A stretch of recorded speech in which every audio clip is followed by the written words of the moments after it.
দর্শক শ্রোতা মণ্ডলী, আসসালামু আলাইকুম। প্রত্যেকে আমার প্রাণঢালা অভিনন্দন গ্রহণ করুন। ইউনাইটেড স্টেটস অফ আমেরিকার নিউ ইয়র্ক থেকে আমি সাইদুল বাকেন বলছি। আজকে আমার নতুন টপিকস পারিবারিক শান্তি, অশান্তি এবং বিপর্যয়। দেখুন, আপনার পরিবারে আপনি যদি শান্তি বজায় রাখতে চান, পারিবারিক বন্ডিংটা হতে হবে নিখুঁত। সেই বন্ডিংটা কীভাবে তৈরি করবেন? প্রত্যেকের মধ্যে মিউচুয়াল আন্ডারস্ট্যান্ডিং থাকতে হবে, একে অপরকে বুঝতে হবে। যিনি অভিভাবক পরিবারে, তিনি তার অভিভাবককে মানতে হবেন। যে অভিভাবককে মানতে চায় না বা শাসন মানে না বা মনে করে যে আমার অভিভাবককে প্রয়োজন নাই, তখন সেক্ষেত্রে ডিরেইলড হয়ে যাওয়ার সম্ভাবনা থাকবে। অর্থাৎ একজন অভিভাবক হিসেবে আপনি সবসময় চাইবেন আপনার ফ্যামিলিতে যারা আপনার সাথে রিলেটেড, সে আপনার সন্তান হতে পারে, আপনার সঙ্গে যারা বসবাস করে ভাই বোন হতে পারে, আপনার স্ত্রী হতে পারে, অথবা আপনার সার্কামস্টেন্সেস এরিয়াতে যারা আপনার সঙ্গে বসবাস করছে, যে কোনো সদস্য হোক না কেন, যে কোনো একজনকে লিডারশিপ কোয়ালিটি থাকতে হবে, যার নেতৃত্বে বা যাকে মানবে তার তাকে তার সঙ্গে কনভারসেশন থাকতে হবে সঠিক ও সুন্দরভাবে। কোনো কিছু মিসলিড করলে সেটাকে আলাপ আলোচনার মাধ্যমে সমাধান করা। কিন্তু যখনই দেখবেন আপনার লিডারশিপে কেউ আপনাকে মানছে না বা আপনাকে অ্যাভয়েড করে চলার চেষ্টা করছে, বা আপনার নিয়ম নীতি নৈতিকতা আদর্শিক চিন্তা চেতনাকে কেউ পজিটিভলি নিচ্ছে না, তখনই ভাবতে হবে সে নিশ্চয়ই আপনার শাসন পছন্দ করছে না। তবে যিনি পরিবারের প্রধান থাকে, তিনি মায়া মমতা শাসন সব কিছু দিয়েই চান তার পরিবেশের সঙ্গে যারা রিলেটেড প্রত্যেককেই সুন্দরভাবে গড়ে তোলার জন্য। কিন্তু যারা তার সেই পরিকল্পনাকে বা তার ডিসিপ্লিনারি অর্ডার যেটা, সেটা যারা মানতে চাইবে না, আপনি অবশ্যই চিন্তা করুন যে সে আসলে আদৌ আপনার সঙ্গে থাকলে ভালো থাকবে কি থাকবে না। যেমন আপনাকে একটা এক্সাম্পল দিই। যেমন আমি পরিবারের যখন একজন অভিভাবক, আমার স্ত্রী রয়েছে, আমি যদি আমার স্ত্রীর কোনো কথা বাইরে বলে বেড়াই বা তাকে অসম্মানিত করার জন্য অন্য মানুষের কাছে তার বিরুদ্ধে প্রতিনিয়ত কথা বলি, যারা শুনবে তারাও অপরাধী এবং যে বলবে আমি অপরাধী।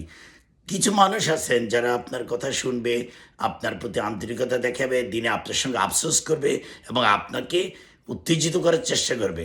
তখনই বুঝবেন যে সে আপনার ভালো চায় না। অর্থাৎ পরিবারকে আপনি শান্তিতে রাখতে হলে আপনার নিয়ম হলে আপনি আপনার পারিবারিক সার্কামস্টেন্সেসে মেম্বারদের সাথে বসে আলাপ আলোচনা করে প্রবলেমগুলো সলভ করবেন।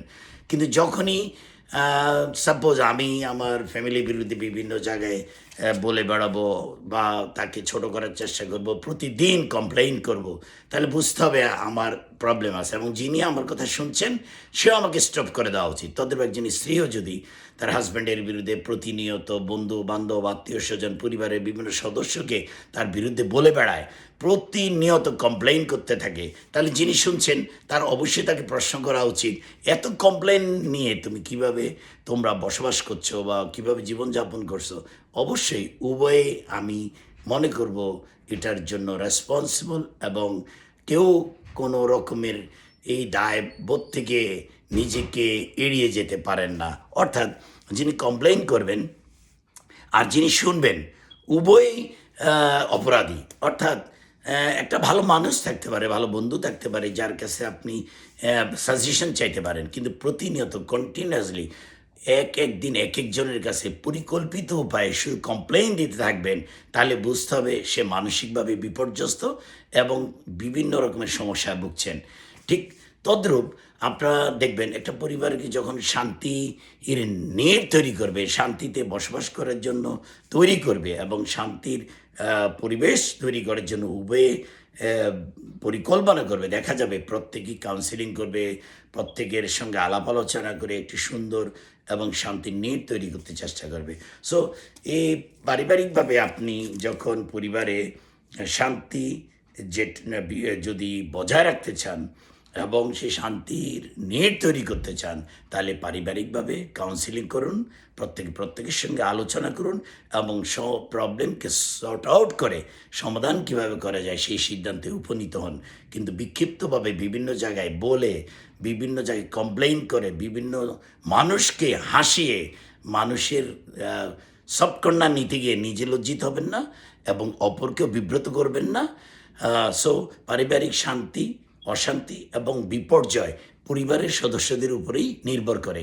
অতএব প্রত্যেক পরিবার, প্রত্যেক সদস্য সমন্বিতভাবে পরিকল্পনা মাফিক চিন্তা ইনক্লুড হয়ে সমস্যা সমাধানের জন্য যখন একটা সমাধান চেষ্টা করবে, তখনই একটি সুন্দর নিট তৈরি হবে।